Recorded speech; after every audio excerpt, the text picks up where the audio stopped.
Hello friends, I am Prithiv Sethu. Thirumavalavan என்ன செஞ்சுருக்கிறாருன்னா, மதுவிலக்கு மாநாடு நடத்த போகிறேன்னு சொல்லிட்டு என்ன செஞ்சுருக்கிறாரு, முதல்வருக்கு அழைப்பு கொடுத்துருக்கிறார். நேரில் போயிட்டு நான் மதுவிலக்கு வேணும்னு சொல்லிட்டு மாநாடு நடத்த போகிறேன், அதுக்கு நீங்கள் ஒத்துழைக்கணும் அப்படின்னு சொல்லியிருக்கிறாரு. அவர் என்ன செஞ்சுருக்கிறாரு, 2 பேரை நான் எங்கள் கட்சி சார்பில் அனுப்புகிறேன், எங்களுக்கும் மதுவிலக்கு வேணுங்கிறது தான் எண்ணம், ஆனால் சந்தர்ப்ப சூழ்நிலை நாங்கள் மதுவை விற்கும்படியான ஒரு சூழ்நிலையில் இருக்கிறோம் அப்படின்னு சொன்னார். இதில் என்ன ஒரு விஷயம்னா, இந்த மதுவை கொண்டு வந்தது கருணாநிதி அவர்கள். கருணாநிதி மது கொண்டு வரேன்னு சொன்ன உடனே நமக்கெல்லாம் தெரியும், மூதறிஞர் ராஜாஜி கொற்ற மலையில் அவர் வீட்டுக்கு போயிட்டு கையை பிடிச்சிட்டு கெஞ்சினார், ஐயா தலைமுறையாக அவங்க யாருமே மதுவை தமிழ்நாட்டில் தெரியாமல் இருந்தாங்க, நீங்கள் அதை கொண்டு வராதிங்க, மிகப்பெரிய தவறு அது, எதிர்காலமே சீரழிஞ்சு போவாங்க இளைஞரோட எதிர்காலம் அப்படின்னு சொன்னார். ஆனால் அவர் எனக்கு கவர்மெண்ட் நடத்துறதுக்கு பணம் தேவை, அதனால் நான் இதை மது விலக்கை நிராகரிச்சுட்டு மதுவை கொண்டு வரேன் அப்படின்னு என்ன செஞ்சிட்டாரு. அவ்வளவு அவர் ஒரு பெரிய மனிதர், மூதறிஞர், கெஞ்சி கூத்தாடினது போது கூட கருணாநிதி அதை காதலியே வாங்கிக்கல, மது விலக்கை என்ன செஞ்சிட்டாரு, ரத்து பண்ணி மதுவை கொண்டு வந்துட்டார். அது நமக்கு தெரியும், ஏற்கனவே தெரியும். இப்போ மது விலக்கை நடைமுறைப்படுத்தணும்னு திருமாவளவன் ஒரு கோரிக்கை வச்சு மதுவிலக்கு மாநாடு நான் நடத்த போகிறேன் அப்படின்னு ஒரு காதில் பூ சுற்றியிருக்கிறார். இதில் இந்த மாநாட்டுக்கு வரக்கூடிய அவருங்க கட்சிக்காரங்களே தண்ணி அடிக்காமல் வரமாட்டாங்கங்கிறது எல்லாருக்கும் தெரிஞ்ச ஒரு விஷயந்தான். முதல்ல அந்த மாநாட்டுக்கு வரக்கூடிய அந்த தொண்டர்கள் தண்ணி அடிக்காமல் இருக்கிறாங்களாங்கிறத நீங்கள் வாட்ச் பண்ணாலே விஷயம் தெரியும்.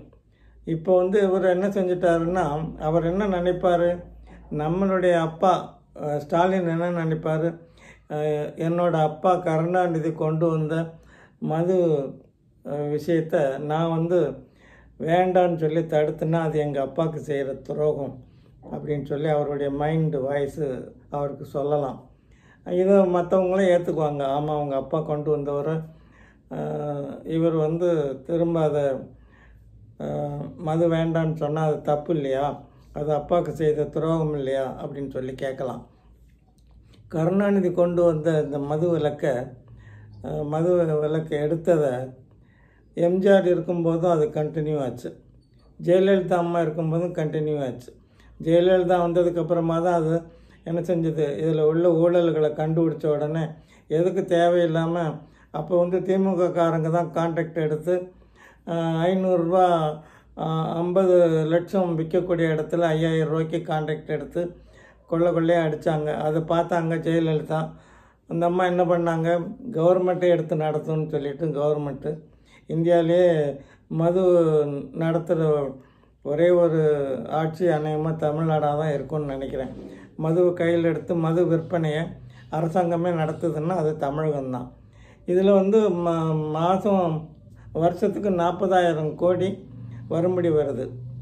அதை அவ்வளோ ஈஸியாக என்ன செய்வாங்கன்னா, இவங்க கண்டிப்பாக மது விலக்கு கொண்டு வர மாட்டாங்க, இந்த ஸ்டாலின் அரசு கொண்டு வராது. கேட்டால் எங்கள் அப்பா கொண்டு வந்ததை நான் எப்படி நிறுத்துவேன் அப்படின்னு சொல்லலாம், சொல்கிறதுக்கான வாய்ப்புகள் இருக்குது. ஆனால் பொதுவாகவே பார்த்தா என்னென்னா, இன்றைக்கி உலகம் பூரம் மது குடிக்கிறவங்க இருக்க தான் செய்கிறாங்க. அவங்களே ஒரு சுய கட்டுப்பாடுல இது வேண்டாம் அப்படின்னு நிறுத்தினா தான் உண்டு. மாணவர்கள் அந்த நண்பர்களோடு சேரும்போது மாணவிகளும் இப்போ எல்லாம் தண்ணி அடிக்க ஆரம்பிச்சிட்டாங்க. எப்படி போதைப் பொருட்கள் தமிழ்நாட்டில் வளர்ந்துக்கிட்டு இருக்குதோ அதே போல் தான் இந்த மது கலாச்சாரமும் வளர்ந்துக்கிட்டு தான் இருக்கே தவிர, இது மது ஒழிப்பு மாநாடு போட்டதுனால இந்த மது ஒழிஞ்சிருமான்னா சத்தியமாக ஒழியாது. இது ஒரு கண்துடைப்பு, ஏதோ அவங்களுக்கு விளம்பரம் வேணும், ஏதோ நல்லது செய்கிறாங்கன்னு மக்கள் நம்பணும் அப்படிங்கிறதுனால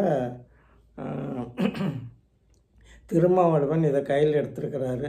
இது மு.க. ஸ்டாலினுக்கும் தெரியும், திருமாவளவனுக்கும் தெரியும். இந்த மதுவிலக்கு நாடகம் வந்து ஒரு நாடகம் தானே தவிர இது ஒரு மனப்பூர்வமாக மதுவை ஒழிக்கணும்னு இவங்க 2 பேரும் மாநாடு நடத்தலைங்கிறது மக்கள் புரிஞ்சுக்குவாங்க.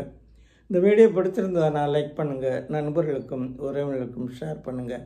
மீண்டும் வேறொரு வீடியோவில் சந்திக்கலாம். நன்றி, வணக்கம்.